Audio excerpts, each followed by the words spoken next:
The United States dollar took another pounding on German, French, and British exchanges this morning, hitting the lowest point ever known in West Germany. It has declined there by 41% since 1971, and this Canadian thinks it's time to speak up for the Americans as the most generous and possibly the least appreciated people in all the world. As long as 60 years ago, when I first started to read newspapers, I read of floods on the Yellow River and the Yangtze. Well, who rushed in with men and money to help? The Americans did, that's who. They have helped control floods on the Nile, the Amazon, the Ganges, and the Niger. Today, the rich bottomland of the Mississippi is underwater, and no foreign land has sent a dollar to help. Germany, Japan, and to a lesser extent Britain and Italy were lifted out of the debris of war by the Americans, who poured in billions of dollars and forgave other billions in debts. None of those countries is today paying even the interest on its remaining debts to the United States. When the franc was in danger of collapsing in 1956, it was the Americans who propped it up, and their reward was to be insulted and swindled on the streets of Paris. And I was there, I saw that.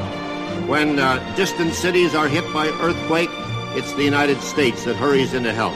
Managua, Nicaragua is one of the most recent examples. So far this spring, 59 American communities have been flattened by tornadoes. Nobody has helped.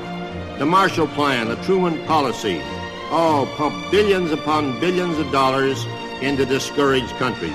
And now newspapers in those countries are writing about the decadent, warmongering Americans.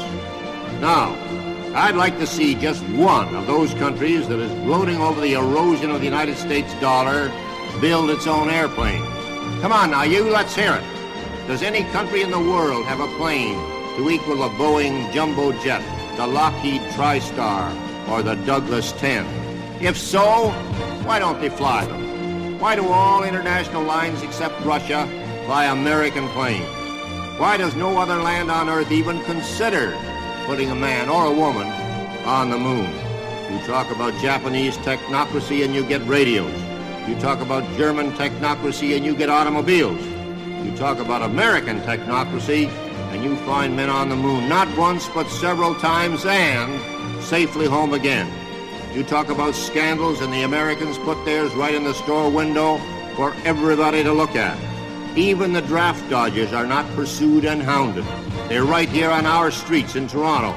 Most of them, unless they're breaking Canadian laws, are getting American dollars from Ma and Pa at home to spend up here.